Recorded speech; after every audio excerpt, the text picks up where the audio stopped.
দিচ্ছি। আমরা আশা করি সেই চাপের সরকার হয়তো তারাই যে সিদ্ধান্তগুলো দিয়েছে এটা বাস্তবায়ন করলে এটা দেশের জন্য কল্যাণ, দেশের জনগণের কল্যাণ, দেশের নাগরিকদের কল্যাণ হবে। অন্তত যারা ভোটার দেশের নাগরিক হিসেবে ভোট দিলে আপনারা আপনাদের সম্মানপর মর্যাদা পাবেন।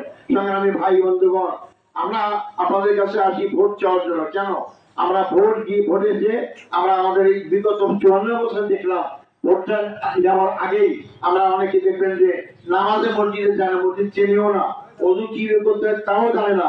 এই ইলেকশন ডেট ঘোষণা করা হলেই অজু ছাড়াই মাথায় টুপি পাঞ্জাবি পরে হাতে তসবি দিয়ে একদম মসজিদে প্রথম কাতার গিয়ে বসবে। মনে হয় যে আলেম মানুষকে দিক করে দিকে আসলো। যে ভোটটা শেষ সবটাই শেষ হয়ে যায়। আপনার খেয়াল করেন নাই 1996 সালে কি হয়েছিল? 1996 সালে কি হয়েছিল? 1996 সালে শেখ হাসিনা যখন প্রথম ক্ষমতায় আসে তখন সৌদি আরবে গেল ওমরা করার জন্য। ওমরা করে আসার সময় দেখলাম পুরা মাথা ঢাকা, হিজাব পরা এবং হাতে তসবি, বোরকা পরা আছে।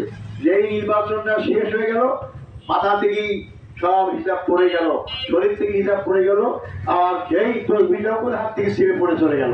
এই হচ্ছে আমাদের দেশের রাজনৈতিক নেতাদের কর্মকাণ্ড। অর্থাৎ ভোটের সময় তারা মনে করে যে বাংলাদেশের লোকরা ধর্মভীরু, ধর্মপরায়ণ, সে হিন্দু হোক আর মুসলমান হোক, এদেরকে যদি ভোট আমাদের কাছে ভোট পাইতে হয় তাহলে আমাকে ধর্মের লেবাস করতে হবে, আমাকে ধর্মীয় লোক সাজতে হবে। এই সময় তারা খুব ধর্মীয় লোক হয়ে যায়।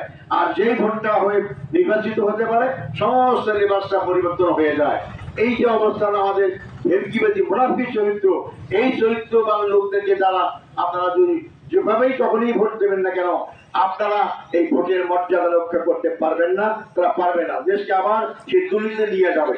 আমি তাই বললাম আগে যে আমাদের 200-র মধ্যে 3টা মন্ত্রণালয় চালিয়ে তারা যে মানে